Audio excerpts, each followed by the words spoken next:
con su actividad económica también. Cuento, basado en la investigación que hizo Verónica Ormachea, el secuestro de Doria Medina.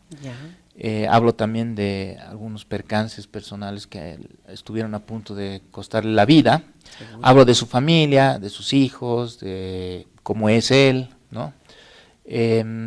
Y sobre todo de sus negocios, ¿no? De todos los negocios que ha ido haciendo, cómo los ha ido haciendo, con qué otros socios, cómo ha logrado que una empresa que tenía, que había heredado él, ¿no? De su padre, y que tenía una quiebra técnica en ese momento, el 87, cuando la hereda, cuando la asume la dirección, se convierte en la empresa más grande de Bolivia, que se vende en 600 millones de dólares. Todo, ¿no? Lo contrario a lo que cuenta la leyenda, digamos, porque generalmente es el padre, el próspero, y el hijo va y destruye la empresa, ¿no es cierto? Ahí vemos Johnny Fernández y otros, pero en este caso es todo lo contrario, una empresa que está en quiebra, el hijo la rescata. Exacto, sí, es diferente a lo que suele ocurrir, aunque su padre tampoco era o sea, no es que él la ha quebrado propiamente, sino que Soboce vivía una época muy difícil, como todo el país, ¿no? Porque atravesó el periodo hiperinflacionario del UDP, que fue probablemente el momento más crítico desde el punto de vista de la economía para nuestra historia, ¿no? Entonces quedó muy maltrecha, con muchos problemas, y ahí es donde un jovencísimo Samuel Doria Medina asume y toma una serie de decisiones que lo hacen sui generis. El solo hecho de que haya aceptado... ¿Eso muestras en el libro, las decisiones que él tomó para poder...? Claro, todas las diferentes decisiones que toma. Él en realidad tiene una estrategia, ¿no?, económica, que es invertir en Soboce siempre, de tal manera que la ganancia de su familia esté sobre todo en el valor de la empresa, o sea, no en la recepción de dividendos. Tiene una política muy austera de repartición de dividendos, y eso hace que haya mucho dinero para invertir, ¿no? Además que ellos tienen una actividad, una estrategia financiera muy agresiva, entonces prestan mucho dinero también y van creciendo, ¿no? Y la apuesta que ellos tenían, que al final salió bien, ¿no? A pesar de las dificultades que trajo la política justamente a esta familia, la estrategia que tenían ellos era finalmente vender esa empresa a un precio significativo, ¿no? Y claro, como sabemos, la familia Doria Medina, por el 51% y el control de la empresa, ha recibido 300 millones de dólares del Grupo Gloria, con lo cual se cierra un poco la historia industrial de Samuel. Entonces, por eso es que me animé a escribir esta biografía, porque no está en curso, digamos, aunque la familia Doria Medina y Samuel están haciendo todavía inversiones y, según me han afirmado, esos 300 millones se van a reinvertir en diferentes otros negocios, pero ya no propiamente industriales, aunque el turismo, han comprado el Hotel Los Tajíes. Claro. Y el turismo también es una industria sin chimeneas, como se dice, ¿no? Y ahora con mucha posibilidad de crecimiento, ¿no es cierto?, dentro de nuestra sociedad. Ahora, yo te pregunto, porque recuerdo, he estado yo en la presentación del libro y he visto que, por ejemplo, había todo un capítulo, entiendo, que es referido a la esposa y lo que ella ha significado en este proceso, ¿sí? No tanto como un capítulo, pero sí ella está presente a lo largo de toda la historia, porque, claro, es la principal compañera, quien más ha involucrado estado. Y además porque ha habido una especie de división del trabajo muy típica de nuestra sociedad, que es, Samuel se ocupaba de los negocios y de poner los límites a los hijos, y ella de la educación propiamente de los hijos, ¿no? Entonces, y la crianza, ¿no? Exacto. La clásica. Sí. Y a mí me interesaba mucho ver por qué, ¿no?, esta familia es diferente de otras que tienen mucho dinero, ¿no?, en el sentido de la educación que le dan a sus hijos. ¿Cómo han logrado, ¿no es cierto?, que los hijos no se desquicien, ¿no es cierto? Como suele suceder con los hijos de la gente adinerada. Eso me interesaba, y creo que el mérito sobre todo de Nidia Doria Medina, una persona que viene de abajo también, ¿no?, igual que el padre de Samuel, que tiene mucha conciencia de la realidad y mucha sabiduría, digamos, para priorizar las cosas, ¿no? Okay. Sí. Entonces ese es un papel interesante. Y límites. Además ella podría también haber hecho una carrera, ¿no?, pero se sacrifica un poco en el sentido de asegurarse de que las actividades de su marido, digamos, no afecten la estabilidad y la firmeza de la familia, ¿no? Interesante. Realmente, entonces, es todo muy diferente a lo que uno se imaginaría que, no, que bueno, va a ser el libro, ¿no? pues la gente ya prejuzga de antemano, ¿no es cierto?, sobre Samuel, porque a nadie le gustan los ricos, ¿no? Bueno, no a nadie, porque, por ejemplo, yo creo que los empresarios, los industriales son muy importantes. A la gente con conflictos personales no le gustan los ricos, ¿no? Porque ahí viene una especie de envidia y de bronca, pero no sí, es así. Y de antemano ya se dice, por ejemplo, sin leer mi biografía, que yo no he consultado, digamos, a los otros, a los que están en contra de las opiniones sobre su gestión, ¿no es cierto? O a veces incluso leyendo también se llega a esa conclusión, porque hay mucho preconcepto, ¿no es cierto? ¿Quiénes son los otros? Bueno, obviamente un hombre que hace negocios tiene sus antagonistas, ¿no? Obvio. Y también tiene sus socios, ¿no? En este caso se me reclamó a mí en el periódico Página 7 el que no hablara o no hubiera hablado con el Grupo Gloria y con el Grupo Chihuahua. Pero ambos grupos era imposible de acceder en esta investigación por dos razones. Primero, el Grupo Gloria, al haber comprado a Samuel Doria Medina, ha llegado una cláusula de confidencialidad respecto a todo lo que él había hecho o había dejado de hacer en la fábrica. Entonces era una ventana cerrada. Y también el Grupo Chihuahua, porque hasta ahora el Grupo Chihuahua, que era el que estaba antes del Grupo Gloria, ¿no? Mantiene un pleito con Samuel y con la familia Doria Medina respecto a justamente la venta que hizo este Grupo Chihuahua al Grupo Gloria, que finalmente terminó en que los Doria Medina salieran de Sobosa. Entonces, ambas ventanas estaban cerradas, no es que yo no quería consultar con ellos, ¿no? Y finalmente yo buscaba las contrapartes, he buscado las contrapartes que eran útiles para contar algo, digamos, ¿no?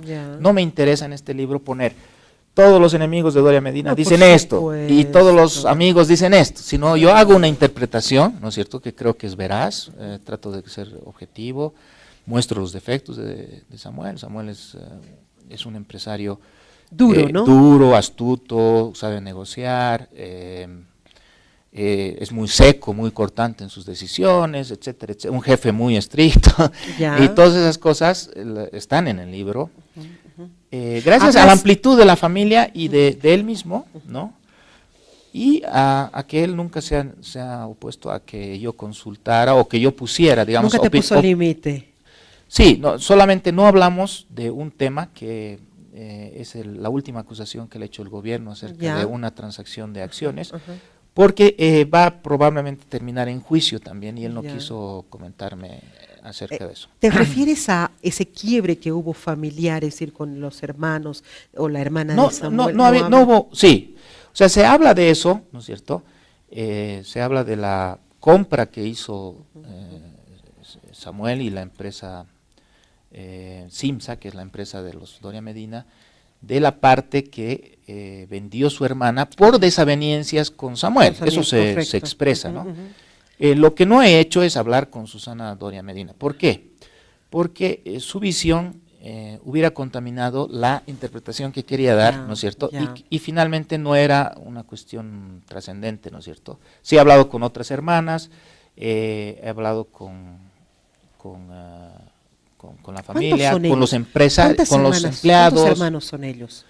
Ellos son 7, Samuel es el séptimo, ¿no es cierto? ¿El menor es Samuel? El menor, mira. Porque su padre quería tener un hijo varón. ¿Que son puras mujeres? Sí, son puras mujeres. 6 mujeres y Samuel, el séptimo, no lo creo. Y ya lo creían mujer, tenía nombre de mujer, iba a llamar María Cristina, y finalmente salió el hombrecito. Bueno, en esa época no había pues los escáneres actuales, no se sabía con anticipación. Claro.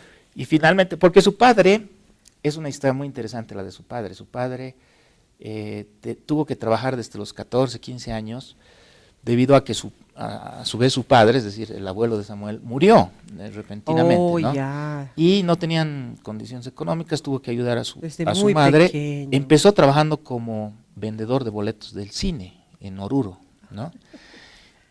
O sea, no tenían un peso los Doria Medina en ese momento, ¿no? Pero este hombre muy disciplinado, muy bueno en las matemáticas y muy trabajador, entró en lo que en esa época era una empresa fundamental de de Bolivia, ¿Cuál que era? era la Grace, la casa Grace, Claro, ¿no? la importadora famosa, Grace, sí. claro. Y él fue haciendo su carrera ahí, ¿no? Como contador empírico, es decir, nunca estudió en la universidad. Y terminó de gerente financiero de la casa Grace. Brillante el hombre, ¿no? Sí, y muy, muy dedicado además, ¿no? Como Samuel, pues, ¿no? Bueno, Samuel también tiene una mentalidad matemática, ¿no? Muy bueno en los números, y también es muy trabajador, ¿no? Ahora, eso conduce a una situación de suerte, ¿no? Que permite luego cimentar toda la fortuna, y es que el padre, junto con otros gerentes de la Grace, recibe una oferta de la propia empresa, ¿no? Para comprarse acciones. Para comprarse toda la empresa. Toda ¿no? la empresa. Sí, porque la empresa, asustada por el socialismo que en los años 70, justamente en 1969, 70 y 71 estaban conmoviendo a Bolivia, ¿no es cierto? Deciden, y además por problemas que habían tenido el Perú y demás, deciden irse. Y le Entonces, venden a sus trabajadores, a sus gerentes, ¿no? Y de ahí surge INVO, que va a ser el conglomerado, el holding empresarial más importante de Bolivia hasta los años 80, digamos, desde los 70 hasta los 80, incluso entrando los 90, ¿no? Estaba Fernando Romero, estaba Ramiro Cabezas, claro, y otros empresarios que van a fundar bancos, importadoras, etcétera, etcétera. Y uno de ellos era Samuel Doria Medina, Hugo Villegas otro. ¿Cómo se llama el papá de Samuel? Samuel también. Samuel también. Sí. Y ambos se quedan con Soboce cuando se divide el grupo, ¿no? Está interesante. Sí, es bueno, es una historia, para el que le gusta la economía, es sin duda interesante. Pero además entiendo y me parece fascinante porque de repente yo no te conocía muy bien, pero veo que a ti te solazas al ver cómo el ser humano progresa, apunta, cómo son sus características, el perfil de debía ser psicólogo, el perfil de personalidad y cómo eso hace. O sea, el libro es enriquecedor, quien lo lee va a poder aprender cosas, ¿no es cierto? Intento hacer un perfil de la personalidad, obviamente es una biografía autorizada, es decir, yo he contado con el apoyo de la familia, de Doria Medina, justamente mi interpretación es, por eso no se detiene en lo que podría llamarse las intrigas familiares o los problemas, porque es una autorización. Es más novelesco eso. ¿Qué es una biografía autorizada? Una biografía autorizada pinta lo que se ve, ¿no es cierto? No he buscado lo que no se ve, excepto, o sea, yo no he tenido ningún problema en ese aspecto, excepto en el tema que ya he mencionado, que no está tocado en el libro. Entonces, la personalidad que yo presento de Doria Medina proviene del conocimiento que tengo de él, porque yo he trabajado con él anteriormente, y de las entrevistas que he tenido con sus allegados, ¿no? Entonces, de alguna manera, creo que es bastante aproximada a su perfil. Qué bueno, sí. Y si te animas además a reflejar cómo es él como jefe, sus características de dureza y de exigencia. No, y sus errores también. Me imagino que un poco obsesivo, tiene que ser un poco obsesivo, muy apresurado también. Es decir, a él le gustan las cosas para ayer, como decimos, ¿no? Ajá. Y a veces ese apresuramiento deteriora la calidad del producto, ¿no? Pero al mismo tiempo mantiene a todo su equipo muy tensionado, ¿no? Porque como todo necesita para ayer. Que no siempre es bueno, ¿no? No, y también, bueno, tiene su lado bueno, que es un equipo sumamente entrenado para reaccionar. Pero por el otro lado, claro, puede llevar a errores. Por ejemplo, lo que pasa con Fancesa, él compra Fancesa, ¿no? Corriendo un gran riesgo, porque Fancesa no le iba a pertenecer por completo, sino solamente el 30% de las acciones, las demás eran para empresas estatales, ¿no? Y al final la historia termina mal, como ustedes saben. Todavía en proceso, ¿cierto? Sí, lo nacionalizan, pero en el proceso, en el medio, tiene mucho éxito. Ahora, al mismo tiempo que tiene éxito, ¿no es cierto?, crea muchos anticuerpos políticos. ¿Por qué? Por esa personalidad de él, tan exigente. No, y además de ser muy concreto, ¿no es cierto? No detenerse. Muy ejecutivo. Muy ejecutivo, en la persona ejecutiva es, haz así, no, pero estito, no se detiene mucho en cuántos callos pisas, ¿no? Porque hay que hacer lo que tienes que hacer, y eso, claro, después te puede cobrar. Te digo sinceramente, no conozco un empresario que sea muy romántico. Ni muy delicado tampoco. El empresario tiene que ser duro y allá vamos, tal vez en el camino te flexibilizas un poco, pero el empresario, esa es la característica de los empresarios.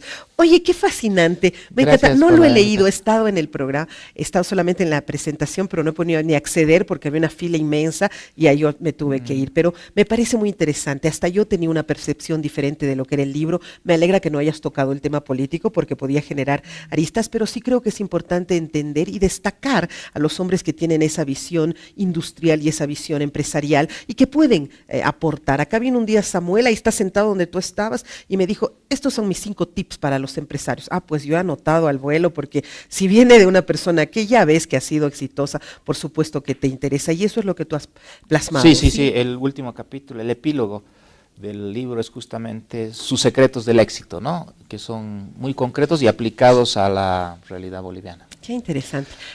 Haremos la biografía de mi papá, Fernando. Encantado, pues, ¿De cómo no, verdad? semejante personaje. ¿De verdad? Claro, encantado. Dame tu mano, ¿sí Claro, hacemos? lo prometo, ¿Sí? claro. Ok, qué lindo, qué bien, porque es un brillante biógrafo, Fernando. Y bueno, en este momento yo necesito saber, para la gente que nos está viendo, dónde se encuentra el libro, cuánto cuesta el libro y qué tipo de distribución están haciendo ustedes. Damos el libro, por favor. Cuesta 100 pesos, está en todas las librerías de La Paz inicialmente y se va a distribuir también en la Feria de Santa Cruz y posteriormente en la Feria de Cochabamba. También. ¿No? La Feria de Santa Cruz es la más próxima, está en mayo ya. ¿Y en Cochabamba sería? Es en junio, creo, En o junio. un poquito antes de la ¿Y no hay de la librerías feria. en Santa Cruz y en Cochabamba para que nuestros Esa va a ser la segunda Etapa, opción, ¿no? ok. La segunda etapa, perdón. ¿Y aquí en La Segundo Paz? paso. Está en todas las librerías inicialmente, tal vez en algunos encuentran algún problema, ¿no? Pero en ese caso, ¿no? Yo les pido que por favor me escriban a fermolina2003 @yahoo.com.ar y yo les voy a conseguir El libro para quien lo desee. Como sí. a mí, por ejemplo. Sí, ok. No, yo te voy a hacer llegar. sí, Por favor, pero dedicado, Fer, Ya, porfa, ya. muy bien. Muchísimas gracias, ha sido un gusto tenerte en el Bueno, programa. te voy a de tomar verdad. la palabra de tu Hemos papá, ¿no? hecho un trato, ya, está la cámara ahí, hemos hecho un trato, vas a Bueno. hacer la biografía del compadre. Muy bien, por favor, muchas gracias, te agradezco. nosotros somos los honrados en aquello. Permítame hacer una muy breve pausa, enseguida regresamos.